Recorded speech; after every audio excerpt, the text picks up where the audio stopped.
हरे कृष्णा। आप सभी का आपके अपने YouTube चैनल पर बहुत बहुत स्वागत है। आज से आप हमारे इस चैनल पर हर दिन नियम से कार्तिक मास महात्म्य की कथाएं सुनेंगे। और कार्तिक मास महात्म्य की कथाएं सुनाने से पहले आप सभी को कार्तिक मास के बारे में बताते हैं कि कार्तिक महीने में आपको किन किन बातों का ध्यान रखना चाहिए। अगर आप कार्तिक स्नान प्रारंभ करना चाहते हैं तो कार्तिक स्नान कैसे किया जाता है, कार्तिक महीने में किन किन वस्तुओं का त्याग करना चाहिए और किन किन वस्तुओं का सेवन करना चाहिए। कार्तिक मास में तुलसी जी की पूजा की जाती है, तुलसी जी को सींच कर दीपदान किया जाता है। तो ऐसे में हर कथा के अंत में आप श्री तुलसी चालीसा पाठ और तुलसी जी की आरती भी हर दिन सुनेंगे।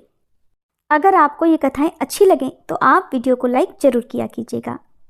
हिंदू धार्मिक ग्रंथों में कार्तिक मास का विशेष महत्व बताया गया है। धार्मिक ग्रंथों के अनुसार इस पूरे कार्तिक मास में व्रत और तप का विशेष महत्व बताया गया है। धार्मिक पुराणों के अनुसार जो मनुष्य कार्तिक मास में व्रत और तप करता है उसे अंत में मोक्ष की प्राप्ति होती है। पुराणों में वर्णन मिलता है कि भगवान नारायण ने ब्रह्मा जी ने देवर्षि नारद को और देवर्षि नारद ने महाराज पृथु को कार्तिक मास के सर्वगुण संपन्न महात्म्य के संदर्भ में बताया है। कार्तिक मास में 7 नियमों का पालन अवश्य करना चाहिए, जिनका पालन करने से सभी शुभ फलों की प्राप्ति होती है और हर मनोकामना पूर्ण होती है। ये 7 नियम इस प्रकार हैं। पहला नियम दीपदान। धर्मशास्त्रों के अनुसार कार्तिक मास में सबसे प्रमुख काम दीपदान करना बताया गया है। इस महीने में नदी, पोखर, तालाब आदि में दीपदान किया जाता है। इसके अलावा हर दिन सुबह ब्रह्म मुहूर्त में और शाम को गोधूली बेला में अपने घर के मुख्य द्वार पर उत्तर दिशा की तरफ मुंह करके एक दीपक अवश्य जलाना चाहिए। दूसरा नियम तुलसी जी की पूजा। इस महीने में तुलसी जी की पूजा करने और सेवन करने का विशेष महत्व बताया गया है। वैसे तो हर महीने में हर दिन ही तुलसी जी का पूजन करना सबसे शुभ फलदायी होता है, लेकिन कार्तिक मास में की गई तुलसी जी की पूजा का महत्व कई गुना अधिक प्राप्त होता है। तीसरा नियम भूमि पर सोना। भूमि पर सोना कार्तिक मास का तीसरा प्रमुख नियम माना गया है। भूमि अर्थात धरती पर सोने से मन में सात्विकता का भाव आता है और अन्य मानसिक और शारीरिक विकार भी दूर हो जाते हैं। भूमि पर सोना यदि आपके लिए संभव ना हो तो आप साफ सुथरे बिस्तर पर, पलंग पर भी सो सकते हैं। चौथा नियम होता है कि कार्तिक मास में शरीर पर तेल नहीं लगाना चाहिए। कार्तिक महीने में कार्तिक मास का पालन करने वाले भक्तों को केवल एक बार नरक चतुर्दशी के दिन ही शरीर पर तेल लगाना चाहिए और इसके अलावा अन्य किसी भी दिन शरीर पर तेल नहीं लगाना चाहिए। 5वें नियम के अनुसार द्विदलन दालों को खाना निषेध बताया गया है। कार्तिक महीने में द्विदलन अर्थात उड़द, मूंग, मसूर, चना, मटर, राई इनको नहीं खाना चाहिए। छठा नियम है ब्रह्मचर्य का पालन। कार्तिक मास में ब्रह्मचर्य का पालन अति आवश्यक बताया गया है। इसका पालन नहीं करने पर पति पत्नी को दोष लगता है और इसके अशुभ फल भी प्राप्त होते हैं। 7वां नियम है संयम रखें। कार्तिक मास का व्रत करने वाले भक्तों को चाहिए कि वह तपस्वियों के समान व्यवहार करे, अर्थात कम बोले, किसी की निंदा या वाद विवाद न करे, अपने मन पर, अपनी इंद्रियों पर संयम रखें। कार्तिक मास महात्म्य का प्रारंभ आज हम तुलसी जी की कथा के साथ करते हैं, क्योंकि कार्तिक के महीने में सभी औरतें तुलसी जी को जल से सींचती हैं। तो ऐसे ही एक बूढ़ी माई भी थी जो कार्तिक मास में तुलसी जी को सींचने जाया करती थी। और जब वह जाती तो तुलसी माता से कहा करती कि हे तुलसी माता, सत्य की दाता, मैं तेरा बिरवा सींचती हूँ, मुझे बहू दे, पीले रंग की धोती दे, मीठा ग्रास दे, बैकुंठ में वास दे, अच्छी मौत दे, चंदन का काठ दे, अच्छा राज दे, खाने को दाल भात दे और एकादशी के दिन कान्हा जी का कांधा दे। बुढ़िया की ये बातें सुनकर अब तुलसी माता धीरे धीरे सूखने लगी। तुलसी माता को इस प्रकार सूखते देखकर एक दिन भगवान कृष्ण ने उससे पूछा कि हे तुलसी, तुम प्रतिदिन सूखती क्यों जा रही हो? तब तुलसी माता कहने लगी कि बस मेरे मन की बात मत पूछो। भगवान ने कहा कि अरे मैं नहीं पूछूंगा तो कौन पूछेगा? तब तुलसी माता कहने लगी कि एक बुढ़िया आती है और अपनी बात कहकर चली जाती है। मैं तो उसकी सभी बातें पूरी कर दूंगी, लेकिन कान्हा जी का कंधा कहाँ से लाऊंगी? तुलसी जी की ये बात सुनकर भगवान कृष्ण कहने लगे कि वह बुढ़िया मरेगी तो अपने आप ही कांधा देने में आ जाऊंगा। तुम बूढ़ी माई से ये बात कह देना। इसके बाद कुछ दिनों के बाद वह बुढ़िया मर गई। उस बूढ़ी माई के मरने पर सारा गांव इकट्ठा हो गया और उसका अंतिम संस्कार आने पर जब गांव के लोग उसे अर्थी पर उठाने लगे तो वह बहुत भारी हो गई, जिससे उस बूढ़ी माई की अर्थी टस से मस नहीं हुई, किसी से भी नहीं हिली। तो सभी कहने लगे, ये तो बहुत संस्कारी थी, बहुत पूजा पाठ करती थी, कोई पाप भी इसने नहीं किया, फिर आज मरने के बाद ये इतनी भारी कैसे हो गई। बूढ़े ब्राह्मण के वेश में भगवान कृष्ण वहां आए और कहने लगे, अरे ये भीड़ कैसी है। तब गांव वाले कहने लगे कि एक बूढ़ी माई मर गई है और वह तो इतनी पापिन थी कि आज उसकी अर्थी ही नहीं उठ पा रही, बहुत भारी हो गई है। भगवान कृष्ण कहने लगे, अरे भाइयों, जरा मुझे इस बूढ़ी माई के कान में कुछ कहने दो, फिर यह अर्थी उठ जाएगी। भगवान कृष्ण बूढ़ी माई के पास गए और उसके कान में कहने लगे, माई तू अपने मन की कर ले, पीतांबर की धोती ले, मीठा ग्रास ले, बैकुंठ में बास ले, चटक की चाल ले, चंदन का काठ ले, झालर की झंकार ले, दाल भात को जी और कान्हा जी का कंधा ले। भगवान की बातें सुनते ही बुढ़िया तो हल्की हो गई। भगवान कृष्ण अब उसे अपने कंधे पर ले गए। इस प्रकार बूढ़ी माई को मुक्ति मिल गई और वह भगवान के धाम बैकुंठ लोक को चली गई। हे तुलसी माता, जैसे आपने उस बूढ़ी माई के सत की लाज रखी, जैसे आपने उसके विश्वास की लाज रखी, वैसे ही इस कथा को कहने सुनने और हुंकारा भरने वाले सभी भक्तों की लाज रखना। जैसे भगवान ने उसे कांधा दिया, वैसे ही हमें भी कांधा देना। प्रेम से बोलिए तुलसी माता की जय, भगवान कृष्ण की जय। अब सुनिए कार्तिक मास महात्म्य का पहला अध्याय। एक समय धर्म के गूढ़ रहस्यों, ज्ञान, विज्ञान और शास्त्रों में वर्णित कथाओं पर गहन चर्चा करने के लिए 88,000 ऋषि मुनि नैमिषारण्य तीर्थ में एकत्रित हुए। उनके बीच में महर्षि वेद व्यास जी के सुयोग्य शिष्य श्री सूत जी महाराज ऐसे सुशोभित हो रहे थे जैसे आकाश में तारों के बीच में चंद्रमा। धर्म के सभी गूढ़ रहस्यों, 4 वेदों, 6 शास्त्रों और 18 पुराणों के ज्ञाता श्री सूत जी से शौनक आदि 88,000 ऋषि मुनियों ने कहा, हे मुनिश्रेष्ठ श्री सूत जी, आप कृपा करके हमें कोई ऐसा सरल उपाय बताइए जिससे हमारी इस घोर कलयुग के प्रहार से रक्षा हो सके। समस्त ऋषि मुनियों के मुख से यह बात सुनकर श्री सूत जी बोले, तुम्हारी श्रद्धा और प्रभु भक्ति देखकर हे ऋषियों, मेरा हृदय बहुत प्रसन्न है। इसी से आज से मैं तुम्हें कार्तिक महात्म्य की पावन कथा सुनाता हूँ। इन कथाओं को सुनने से इस कलिकाल में मनुष्य के समस्त पाप नष्ट हो जाते हैं और मनुष्य वैकुंठ लोक में चला जाता है। सो अब आप सभी सावधान होकर सुनिए।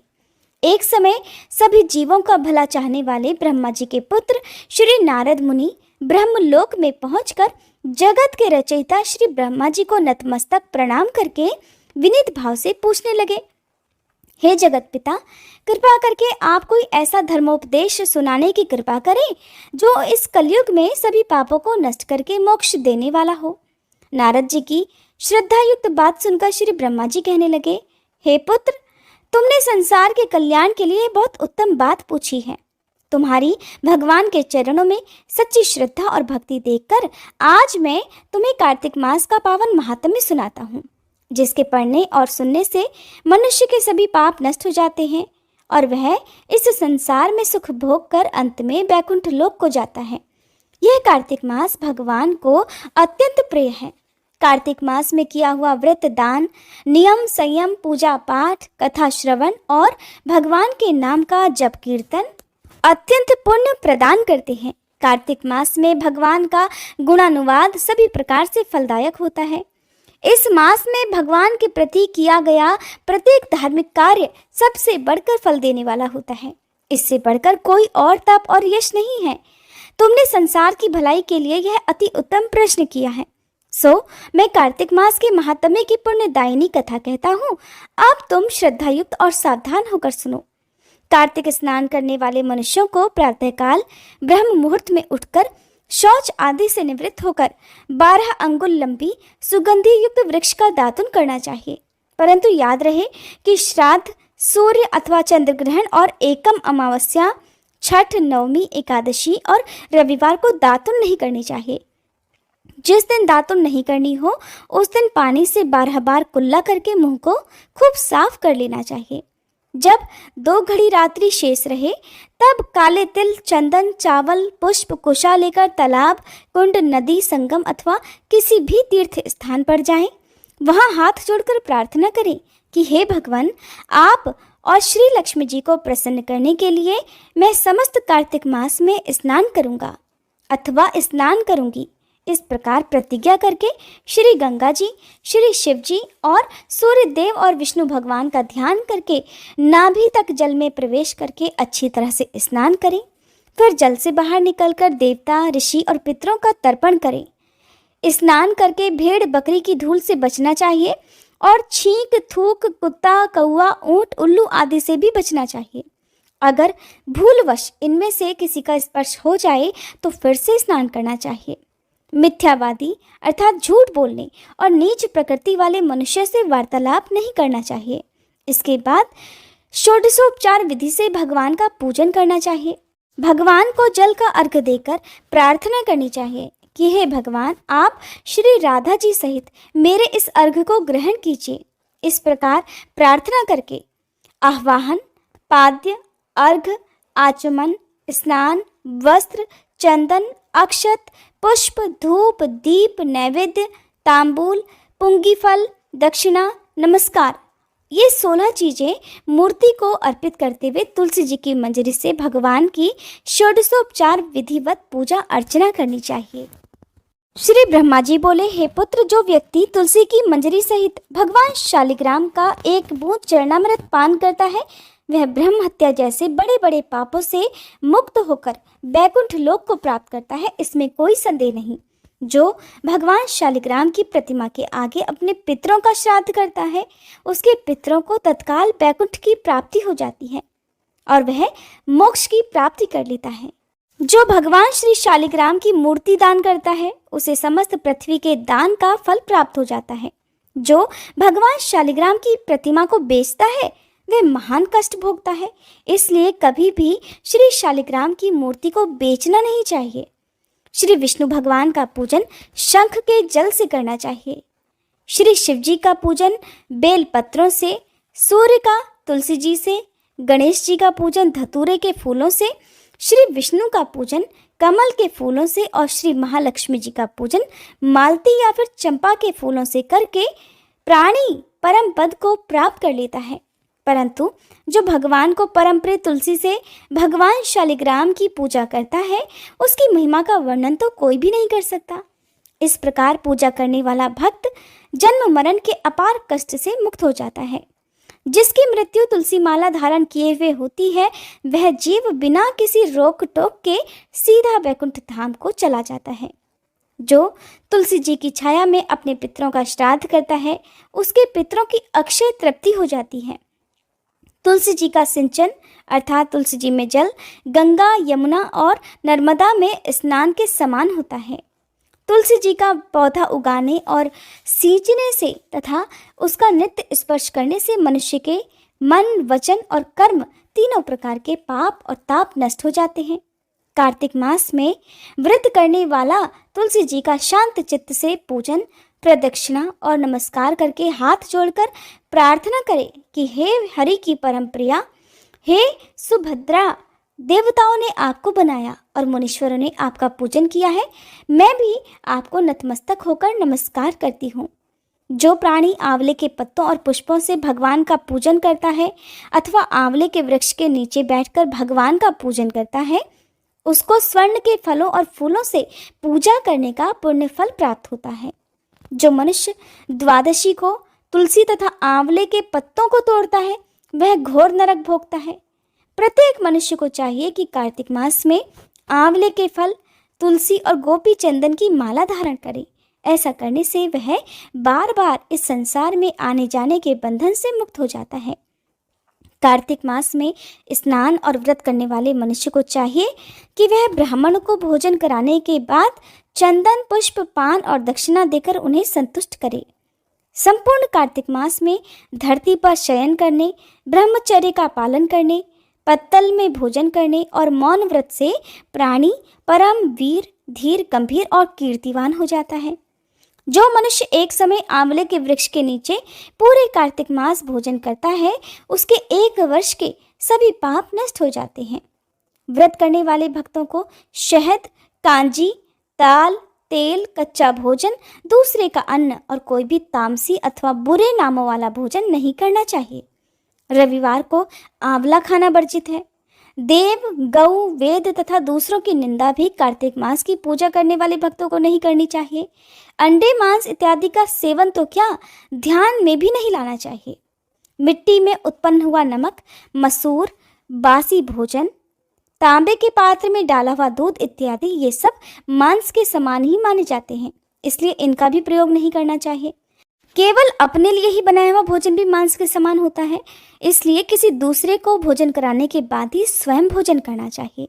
लहसुन, प्याज, फूल गोभी, गाजर, जंगली घिया, बैगन, पेठा और दोबारा पकाया हुआ भोजन व्रती को नहीं खाना चाहिए। रजस्वला स्त्री, म्लेच्छ, पतित और पाखंडी आदि से भूलकर भी बातचीत नहीं करनी चाहिए। एकम को पेठा, दूज को बैगन, तीज को गोभी का फूल, चौथ को मूली, पंचमी को बेलफल, छठ को कलिंदा, सप्तमी को आंवला, अष्टमी को नारियल, नवमी को जंगली घिया, दशमी को परमल, एकादशी को बेर, द्वादशी को मसूर, त्रयोदशी को पान, चतुर्दशी, अमावस्या और पूर्णमासी को किसी भी फली का साग भूलकर भी नहीं खाना चाहिए।